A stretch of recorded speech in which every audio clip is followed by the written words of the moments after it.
Welcome back. Should you be new, welcome in the first place. Well, happy holidays, Merry Christmas, and if you don't celebrate, there's a new Neil Young record out, so that's always cause for celebration. It is indeed before and after. And don't think that's just the lighting in here. No, that is indeed as faint as it looks, and the artwork has made the decision to go with this pavement with chalk on it. And before and after is a very deceptively interesting title for this. We'll go into the reasons why. But even the artwork has before and afters on it. The font itself, after the Gold Rush's font at the top, if you haven't noticed, uses the font from after the Gold Rush. The title on the reverse is written on the beach. On the beach again in the gatefold. But what beach? Zuma. So before and after, even in the artwork, how wonderful. So produced by, and this is the Blu-ray edition, thanks to Greedy Hand for this, thanks to Neil Young Archives. This is the Blu-ray edition. The album's been produced by Lou Adler and Neil Young. Lou Adler, if you don't know, crikey, he's been going since Neil was still in high school.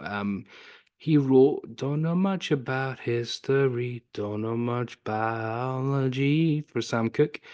Produced all the classics of the Mamas and the Papas, California Dreaming. Produced Tapestry for Carole King. And here he is working with Neil Young at the age of 300, probably. No, I think he's about 90 odds, but yeah, Lou Adler, quite remarkable. So yeah, so new Neil Young records, but it's a before and after. So again, we'll go into that. You get a lyric sheet. So the concept of the album, first of all, right? The concept of the album is that it's old songs reinvented, right? And what this lyric sheet does is it gives you the lyrics, but it gives you the old lyrics. So if they were handwritten lyrics from the album in question, you get the handwritten copy. There's a handwritten one. If they were printed, you get the printed version. If they were on a typewriter, you get just the typewriter pages just copied into it. So the poster as folds out is a journey through how he even records lyrics. It's a before and after of how he takes down lyrics. And before and after isn't just the title, again, it's the theme of the album itself. But we'll go into all that kind of stuff.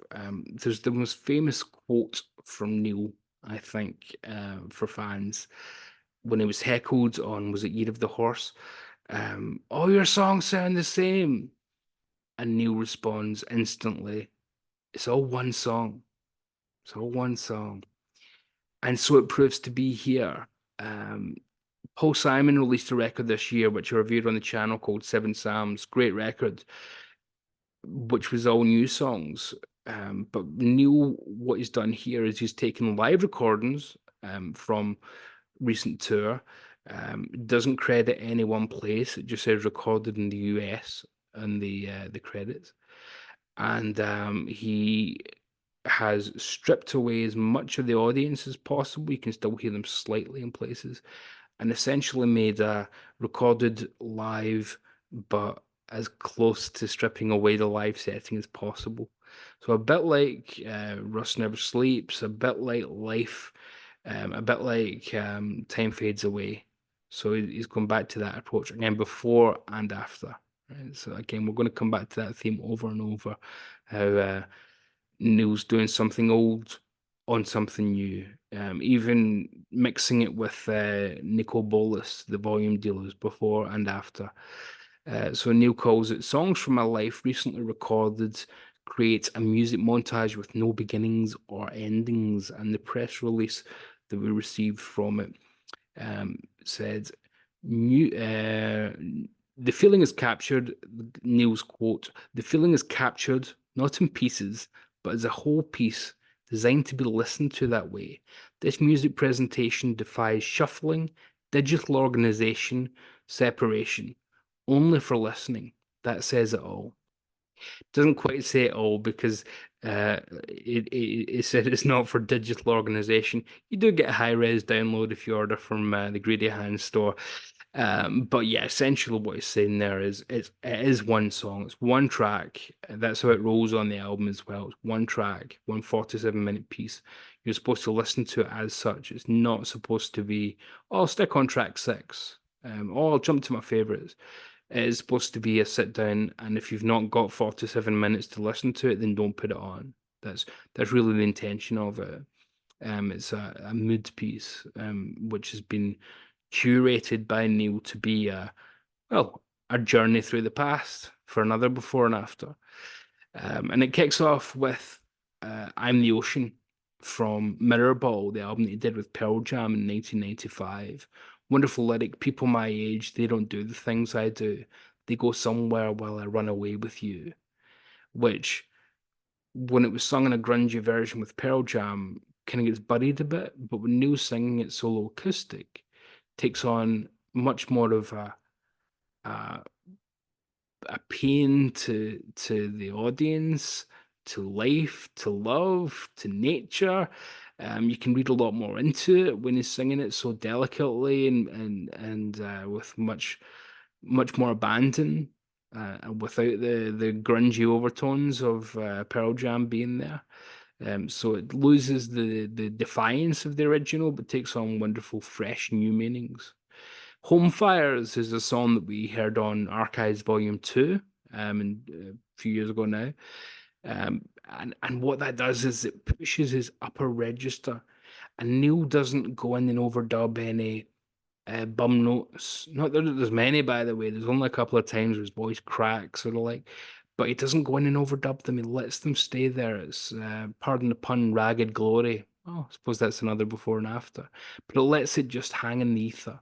Lets it stay there. And that's Neil for you. It's about truth, isn't it? It's not about faking it. It's about this is the way things are. Um, and yeah, it's so authentic, and it's a gorgeous rendition anyway. Home Fires is just wonderful to hear live. Well, you know what I mean, but it's wonderful to hear. I've recorded live, but now presented in this song cycle fashion. All these years later, and it goes straight into, well, they all go straight into, they all segue, using sometimes just a change in rhythm and the way he's playing. Sometimes there's a bit of harmonica to cover the gap, because there are no gaps. So it just uses little techniques like that to cover up, and it stitches them together essentially. That goes into Burned, which of course comes from all the way back in Buffalo Springfield. So before Neil Young, even before and after, before Neil Young was even Neil Young, he was in Buffalo Springfield, of course. It was used on Decade, in what, 77. And again, lyrics that then from a young 20 something didn't seem much, coming from a guy pushing 80 who's had, the issues that he had in 2004-ish with brain surgery and whatnot. It takes on a whole different meaning, doesn't it? No use running away. There's no time left to stay. I'm finding out it's so confusing. No time left, and I know I'm losing. Don't worry, he's winning. Neil's absolutely winning. Because that goes straight into another Buffalo Springfield classic, On the Way Home, which, if you only know the Springfield version, was sung by Richie Fury on the original recording, that more poppy Love and Spoonful take. But Neil was doing it live. We had a wonderful version live at the Royce Hall, 1970, released very recently. So it's great to hear a staple of early live shows return on this song cycle. Wonderful, wonderful stuff, much more folky version. And then we come to If You Got Love, and if that doesn't sound familiar to anybody but people that listen to bootlegs, then it's an outtake from Human Highway, one of many from what was that very, very fruitful period for Neil in the mid 1970s, and one of many songs that was left aside, and it hasn't even been scooped up by archives. So it's great that there's still stuff coming out from that period that Neil hasn't released at all. It's moody pump organ, very evocative of MTV Unplugged from 1993. It's overt romanticism on the lyrics, and the chorus is just gorgeous. It's a song that would have been very much at home on Comes a Time. It's great stuff. Speaking of the pump organ, the main instruments on this are, of course, acoustic guitar, pump organ on a few tracks. There's a little bit of electric guitar, not much. Bob Rice plays second piano on one track and vibraphone on one track, but apart from that, it's all Neil, and of course harmonica on quite a bit of it as well. A Dream That Can Last is a song from Sleeps with Angels, isn't it? One of the most similar renditions from the original version, with that old time rinky dink piano with aching lyrics, plain and honest, very simple love song for Neil, very pure Neil Young song that could come off as a bit trite from someone else, but for someone so open and so vulnerable as Neil, it's just a gorgeous song. And that goes into a song from one of his most famous records after the Gold Rush, Birds, which is a gorgeous rendition. A piano version, a piano ballad version, solo of Birds, which just stunning stuff. I don't think anybody needs a description of Birds coming from such a massive selling album. But that goes back after that into a song from Sleeps with Angels, and interestingly, the opening track. So what was an opener for Sleeps with Angels is now kind of midway through the album, wonderfully. It's My Heart, which I've always loved that song. It's again such a simple little love song. Somewhere, I've gotta get somewhere. It's not too late, it's not too late, I've gotta get somewhere. Um, Gorgeous stuff. When dreams come crashing down like leaves, I don't know what love can do. Yeah, one of my favorite low-key Neil songs, to be honest. So it was just wonderful to hear it here. 30 years on, nearly. Next year, 30 years since that album came out, Sleep with the Angels. When I Hold You in My Arms was recorded for Are You Passionate in 2002, the album that was recorded with Booker T and the MGs. And that was one of the most successful songs from that project for me.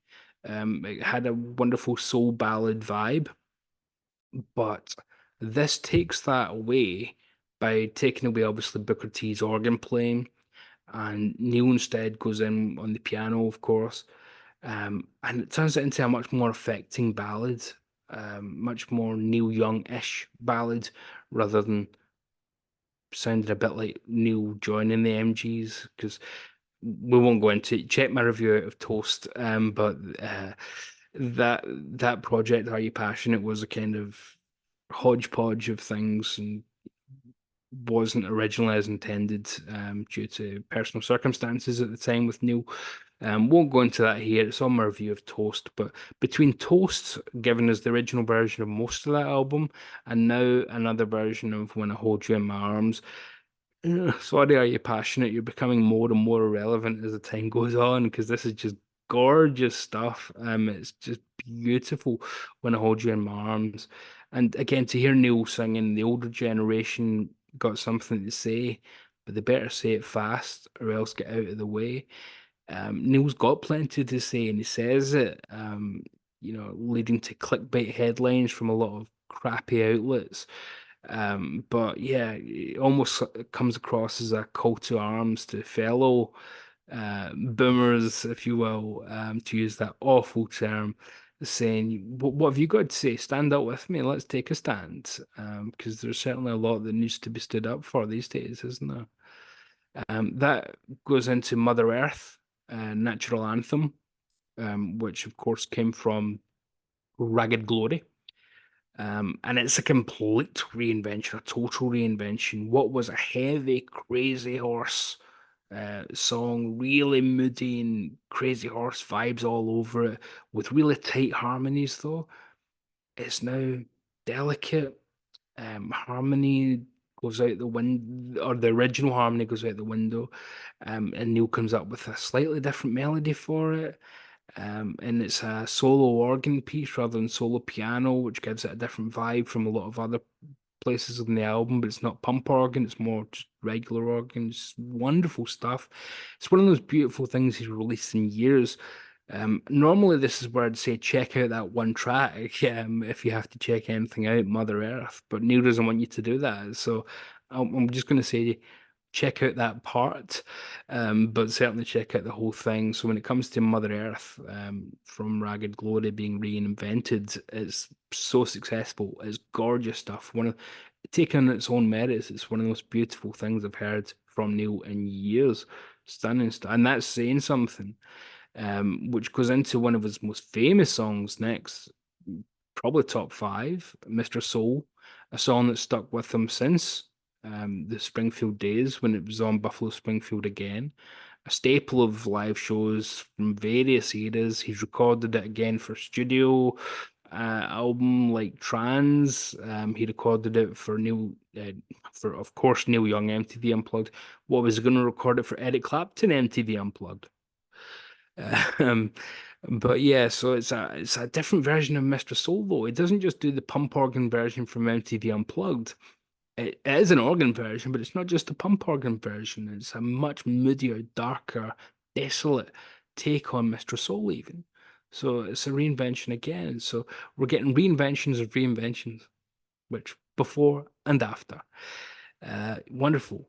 Comes a Time is a much more faithful rendition of the title track of one of my favorite Neil records of the 70s, which again is saying something.